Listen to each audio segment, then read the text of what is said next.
number 6 is tonight, and our panel has all the predictions. So Team Rising is here with their analysis. We've got Democratic strategist Michael Starr Hopkins and Politico White House reporter Gabby Orr, two great friends of the show. It's great to see you guys. Great to see you guys. Okay, so first of all, let's set it up, right? So we have the morning consult. We're looking at the Democratic primary voters. This is one of my favorite polls, plus or minus 1%. So generally, this is where things stand. Joe Biden's got 31%, Bernie Sanders 22%, Elizabeth Warren 15%.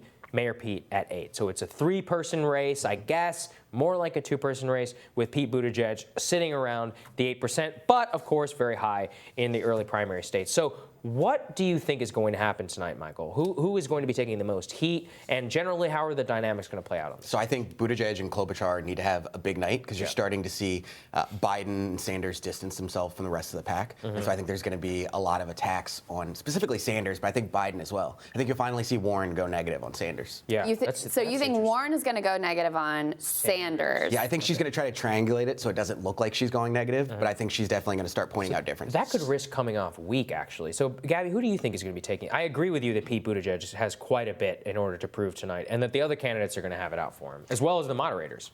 Ironically, I think Pete Buttigieg is going to be receiving a lot of the heat tonight, even though he's polling at 8% nationally. Right. There's been just a number of hit pieces written about him over the past few weeks that are clearly coming from other campaigns, and so I expect that we're going to see. They feed me that up.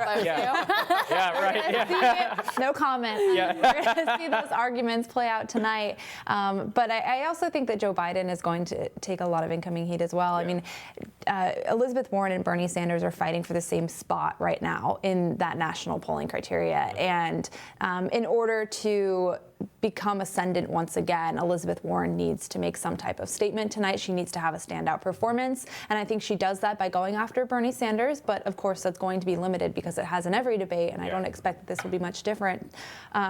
But also going after Biden and making the case as to why progressivism is much more ideal for Democratic voters than the type of moderate candidacy that he's running. If you're Warren, I don't know that I buy that she's going to come after Bernie Sanders tonight, but we'll see. She does. She needs to do something. And what she's previewed so far have been attacks on Buttigieg and somewhat on Biden. She's pretty much left Sanders out of the equation. But Michael, if you think she is going to go after him, what case do you think she'll make?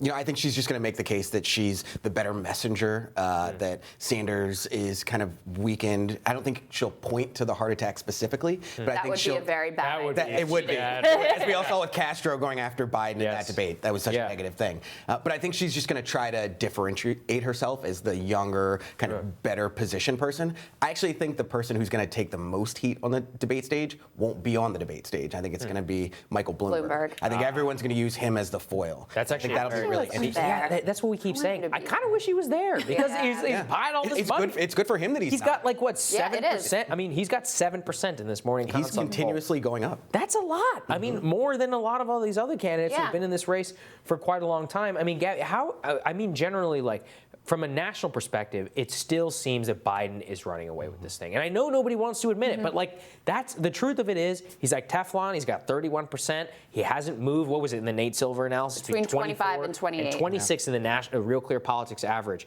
Nothing has been able to touch him. And at this point, it looks like he will be the Democratic nominee. And we can sit around, each time we approach a debate and say, well, if he has a really terrible performance tonight, maybe it will move something in the polls. But that just hasn't happened yet. I mean, Biden has not had a standout performance, and yet he remains on the contrary. Very much. He remains atop the Democratic field. And I do think that one of the most compelling arguments he can make is he can point to the matchup polls that we have seen so far, where he is consistently the candidate who has the narrowest margin in a race against Donald Trump in Pennsylvania, Wisconsin, and Michigan. And we know, I know from talking to the Trump campaign that is where this race is going to be fought. Yeah. I mean, Michael, I look at this too, and I know Elizabeth's going after Pete and he's going after her and whatever, but at the end of the day, somebody's got to go after Joe Biden. And look, the only person who did it even remotely effectively was Kamala Harris in the very first debate, and it did land and it did hurt him in the polls, but then she screwed it up because it looked so prepackaged. With the T-shirts. Right, and the Instagram,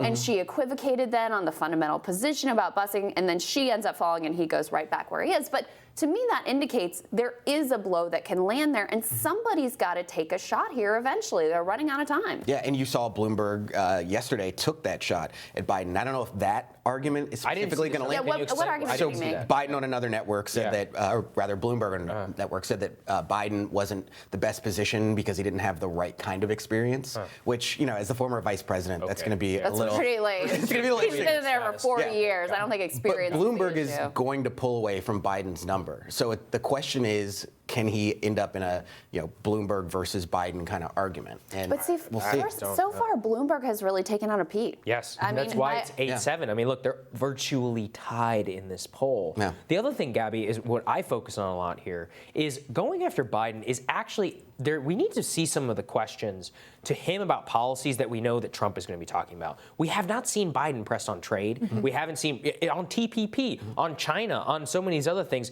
which are On critical. Iraq. On Iraq. How about on Afghanistan, Right, where I mean- he's vice president while the administration is now revealed to have been lying to the American people? Like, that's the question I hope he gets. Right. tonight. I mean, and so from that perspective, we need to see a little bit more of that tonight. And I think it's quite an effective attack, which is that if this thing is going to come down to Michigan and Pennsylvania and all of that, we need to hear a lot about trade from a lot of these other candidates. And Bernie has only said it one time on the stage. Well, I think it's important to point out that one of the moderators tonight is Politico's own Tim Alberta, who lives in Michigan, who realizes the importance of NAFTA, TPP, the USMCA trade deal that's expected to be passed soon.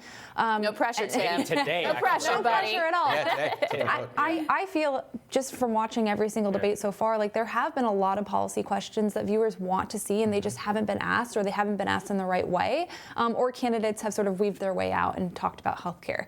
And I think tonight, I'm hopeful that we'll see something different, and that could mean for Joe Biden, for Bernie Sanders, for even Elizabeth Warren, that this is a debate where we could actually see the dynamics change in the race because of their responses on those issues. I think the big winner tonight's going to be Tom Steyer. Just kidding. Bold prediction. All right, guys, stick with us. We're going to have more for you right after this.